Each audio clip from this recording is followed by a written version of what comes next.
आज आपण बनवतोय वरीचे तांदूळ आणि शाबूची इडली।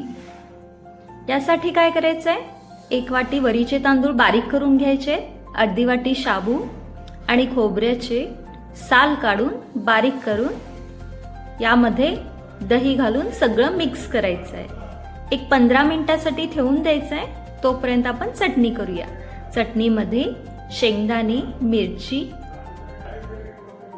सेंधव मीठ घालून बारीक करून फोडणी करायची आहे।